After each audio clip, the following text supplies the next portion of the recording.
All right, let's go to my good friend Steve Negron. He's running for Congress in New Hampshire's 2nd District. He's backed by Corey Lewandowski, and he's running against Democratic incumbent Ann Custer. I'm sorry, I'm laughing at a text from Mike in Richmond.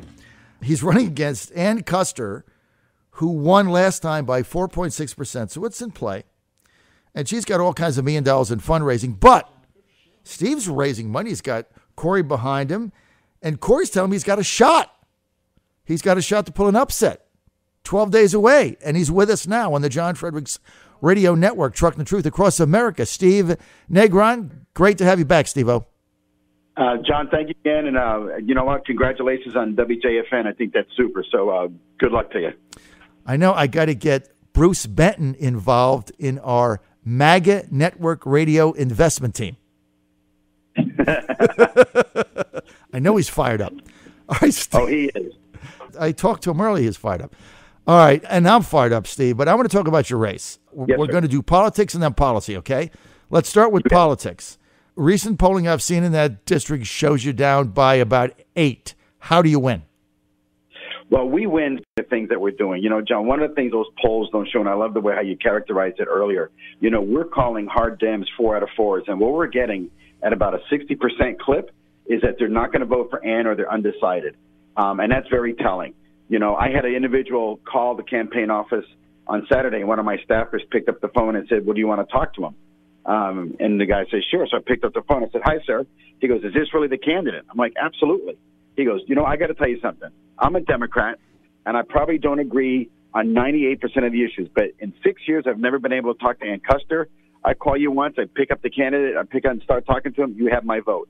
And that's what we're hearing. There's a lot of people that are tired, John, in New Hampshire of the inaction of Representative Custer. You know, under her watch, the opioid issue got worse.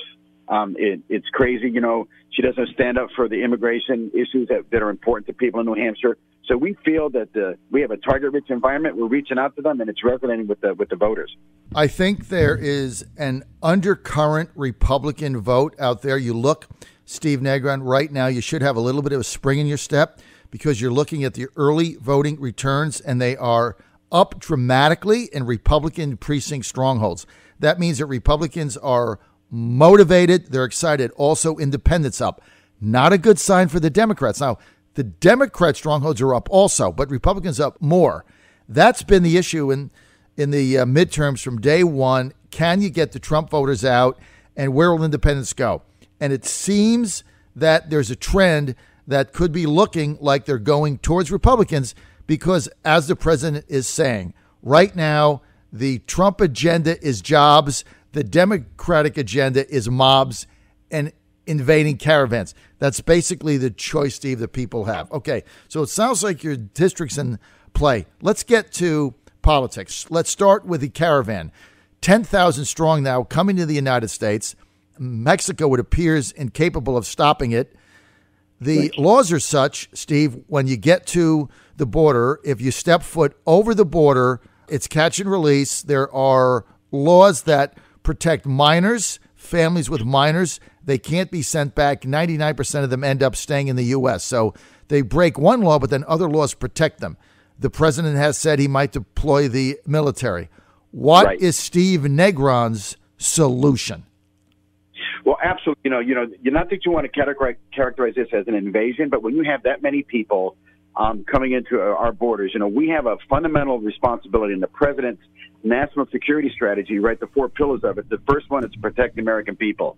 And that's what he's going to do. And if we have to deploy the military down there to provide that sort of protection, I'm all for it. You know, there are people that want to come here and follow the laws of the land and do it the right way, then I'm all for it. You know, but we know that group of 10,000, you know, do you think that they all amassed on their own and decided on one day to start marching in from Guatemala? I don't think so. So I believe that what the president is doing and what he's saying, I'm all for it. Of course, Representative Custer says, you know, just open the border, let everybody in, and then we'll sort it out afterwards. It's not in the right way of protecting the American people, and people are resonating with it. And I think, you know what, this is a time for us to show the differences between us and Democrats. You know, we want to fundamentally, let those people in that are allowed to come in the right way, and all those people that aren't, you know, you got to wait until we figure out who you are. Well, the reality of this is if you let 10,000 in, the next wave is going to be 100,000 because it becomes a magnet. Now, but I want to get to specifics. What specifically do you recommend the president does? And if you were in Congress, what action would you want to specifically take, Steve? Absolutely. Well, I would go and, first of all, you're going to put this unbelievable pressure on the U.S. Border and Customs Border Patrol, the agents that are down there right now. And so they're going to need some assistance. They're not going to be able to actually process and do what they need to do on all those people. And I would have the State Department, John, getting on the line and talking to all those countries that these people are traversing, starting with Mexico and working my way back all the way to Guatemala, and say, you know what, this isn't the way we need to do things. I know the president has talked about rescinding some aid to those countries that they're coming from. So I would absolutely deploy some military down there to augment the border patrol. They're the ones that are the lead agent on this. They're the ones that have the responsibility, but we cannot let them hang out there and swing in the vine to do those kind of things. So what the president is doing right now is absolutely the right thing. And you know what? And we will show you that we would have to put up a temporary barrier to provide the protections that we need to this country. And we have to be understanding of those situations that are there, but we cannot be this porous border that the Democrats want us to be. Well, there's loopholes in the law, Steve, that are horrific because basically the dichotomy here is that you step over the border in the United States, you put 1 foot in illegally, and you've broke one law. But then as soon as the foot comes in, even though one law is broken, there's other U.S. laws that protect you and you can't be deported back, especially if you have a minor child, and then you can only be held for 20 days. And if you claim asylum, 80% of those that claim asylum meet the first threshold of it, and they stay. The bottom line is 99% of anybody that gets in since 2016 stays. I mean, that's what's going on right now in the United States. All right, let's change. Steve, let's get to the Khashoggi affair. The president yesterday starting to doubt the Saudi story, saying that it was the worst cover-up he had ever seen, saying that he was not satisfied with the answers that he got from Crown Prince Mohammed bin Salman, and then Secretary of State Pompeo yesterday saying that they are going to take actions. They're going to start revoking visas and go on from there. What should the president do, Steve, in your judgment? Yes, sir. This is a very dynamic situation, and there's a lot of intricacies, a lot of things that are involved here. Certainly, as Americans, the treatment of an individual like that is certainly not within our belief system. But that's the Middle East, and that's how they believe that they handle things. I'm not saying I condone that. Let's let the facts play out. We do know that there's been a death, and let's figure out how that happened. But the other thing too is Saudi Arabia has been a tremendous ally for us in the Middle East, and there's a lot of financial implications to this. We sell, as you know, I'm a DoD guy, John, and we sell a lot of things to the Saudis, and we just have to make sure that we take all those things into consideration. I think the president has said, that they have hundreds of billions of dollars that they flow into this country, and it provides jobs for Americans. But at the end, we want to make sure that whatever the process that we follow, that we make sure that, we stand up for those things that are important to us as Americans. And you know what? If we don't do some things with Saudis can go to the Russians, buy things from there. They can go to France. They can buy it there. They can go over to China. So, it's a very difficult, it's a very sensitive situation right now. But I think what the president is saying is that he's putting them on notice. He doesn't necessarily buy the story. And I believe what Secretary Pompeo has done and revoking some visas is the first step. And I think more things will happen in the future, in the days to follow, as we find out more about what happened. So let me paraphrase what I think you said, Steve. It sounds like what you said is that you believe that some action by the U.S. government against the Saudi regime should be taken, right? Yes. But you're not in favor of canceling the $110 billion arms deal that we have, or upsetting the balance of power right now in the Middle East vis-a-vis Iran. Is that what I've heard? Yes, sir. Absolutely.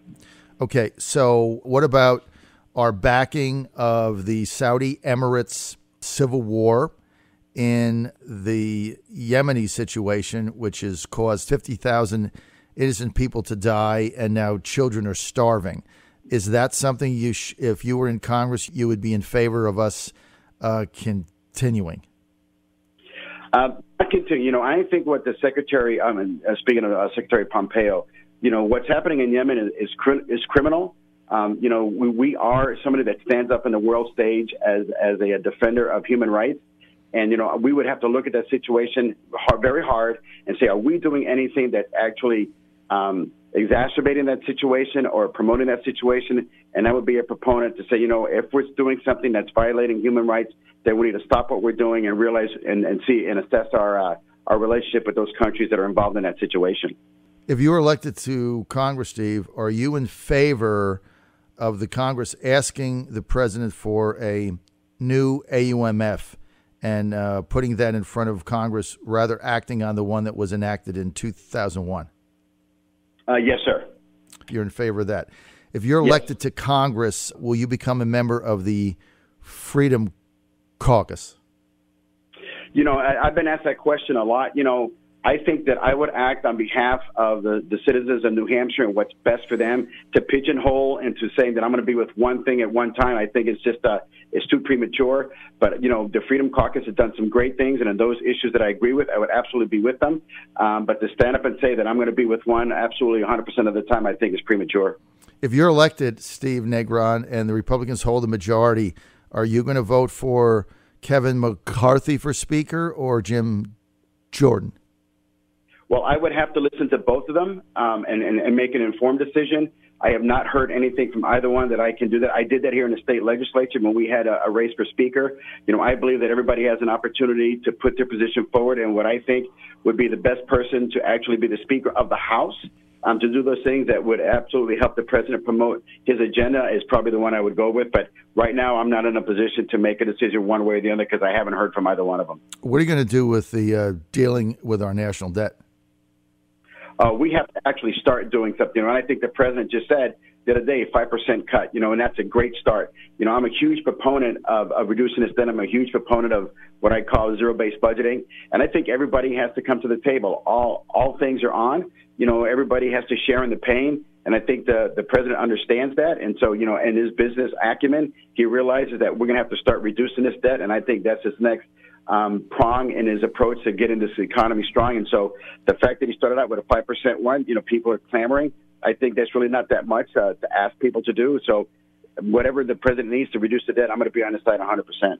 All right, Steve Negron, we're out of time. People want more information. What's your website, Steve? Absolutely, John. It is Negron, the number 4 Congress.com. Please go check us out. And whatever you do, get out to vote on the 6th. Steve, thanks for being with us. I really appreciate the time. Also, people want to follow you on Twitter. What's your Twitter handle? Negron for Congress. That's pretty easy, right? At Negron for Congress. Steve, good luck. We're going to be watching your race. If you get any more polling data, let me know. Tell Benton to give me a holler after the show. And I know you're running a very good race. Corey Lewandowski tells me you're going to be one of the upsets on Tuesday, November 6th. So we're looking forward to that, Steve. Good luck. Absolutely. Thank you, sir. And good luck with WJFN.